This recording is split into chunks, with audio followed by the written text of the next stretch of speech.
Ngayong Pebrero po ipinagdiriwang natin ang National Arts Month at bilang pagpupugay sa natatanging husay ng mga Filipino artist, tampok ngayon sa isang exhibit ang kanilang mga natatanging obra. Silipin natin yan sa live report ni Joseph Morong.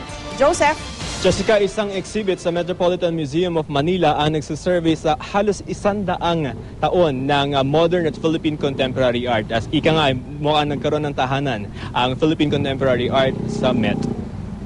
Ano ang itsura ng sining Pinoy sa bagong panahon?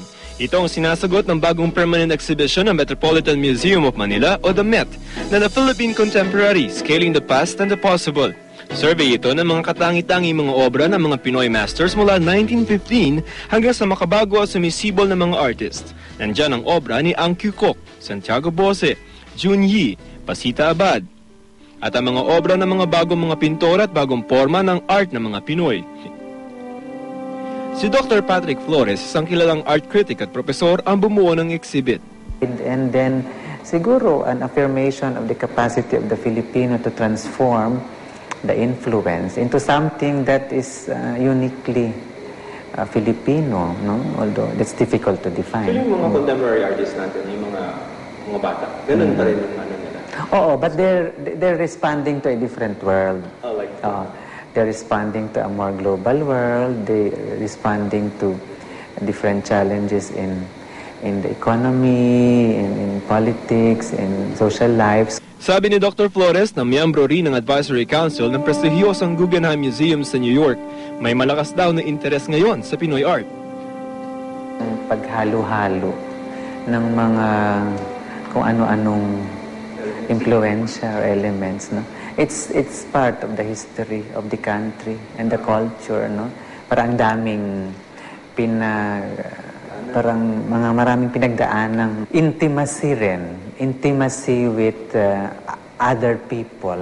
Parang madaling makibagay ang Filipino. Kaya ito rin ang kinuhang pagkakataon ng Metropolitan Museum of Manila para bigyan ng tahanan ang tumitingkad na Philippine contemporary art. Sa ground floor ng museum, makikita ang mga obra ng mga sikat na Pinoy artists sa mundo. Ang mga paintings na ito ay nasa private collection ng kilalang kolektor na si Paulino Ke at ipinahiram lang muna sa Met Museum. Because this is who we are. Art also will show us our art and culture is a reflection of who we are. Dati raw, nang itatag ang Metropolitan Museum of Manila, mga obra ng dayuhang artist ang ipinapakita rito. Pero ngayon, pagkakataon nitong ipamalas ang talento ng Pinoy sa mundo at sa kapwa Pilipino. I think that it's time now for the Filipino artists. They are being given the recognition that they deserve and that has been long time coming in the international stage. Wonderful artworks that really mirror who we are, they mirror our history, they mirror society. And what Dr. Flores...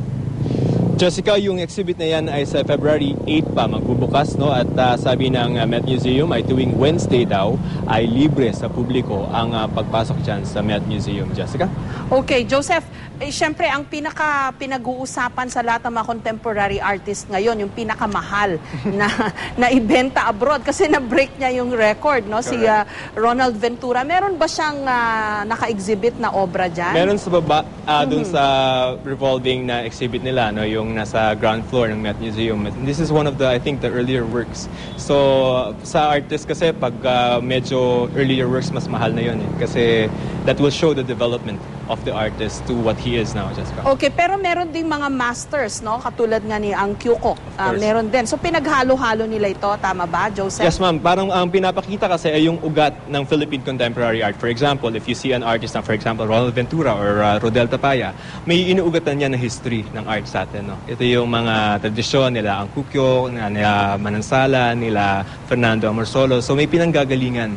Bagaman iba yung estilo at approach minsan sa medium o kaya sa sentiments, meron siyang ugat, which is our history, Jessica. Okay, kasi alam mo, tinatanong ngayon, anong kwento ang gustong ihatid nitong ganitong klase ng exhibit? Meron ba? Pwede mo bang ikwento? Kasi alam ko ang the limited knowledge that I know about art, no, compared to what you know, ikaw ang expert dito. Aral pa po. Di ba, pwede mo bang ikwento ang Philippine art? gayong napaka-eclectic niya? Ang pinag-usapan namin yan ni Dr. Flores, no, is a foremost art critic. Sabi ko, ano ba yung development natin? Ano ba yung edge natin na mga Filipino artists? Alam mo, matingkad daw sa atin, sa mga Filipino artists natin, yung pagko-combine ng mga elements. Ito kasi ay galing dun sa ating history, no, na ang dami-dami natin pinagdaanan ng mga mananakops. Kaya, ang dali-dali natin i-absorb kung ano yung dala ng kultura nila, na-appropriate natin, ibig sabihin, naaangkin natin yung mga elemento na yon at nagagawa natin sariling natin. So, yun daw yung edge noong ating art, no, over other maybe mga Southeast Asian neighbors natin. At tapos yung art na natin ay has enjoyed a tremendous success at medyo nasa mata na ng mundo yung ating artist. So this is Tayo, yung mga artist natin pag nag-exhibit o nagbebenta abroad, tayo yung ilan sa mga pinakamatatasang presyo at binibili ngayon. So, hanggang kailan tong exhibit na to, Joseph? Yung pong sa contemporary, Philippine Contemporary, ay magiging na siyang permanent exhibit. So, yung mga nakita natin dyan ay kung gusto nyo ma-inspire or nalulungkot kayo, gusto nyo lang makakita ng art, it's available there permanently. No? Yung sa baba lang yung magbabago. Ang goal ng Met Museum is yung mga collectors, no, na may mga hawak ng mga pinag-aagawa ang mga pyesa ng ating mga bagong mga artists ay ma-share sa publiko yung kanilang collection para naman makita to ng mas nakararami dyan. Okay, maraming salamat, Joseph Morong.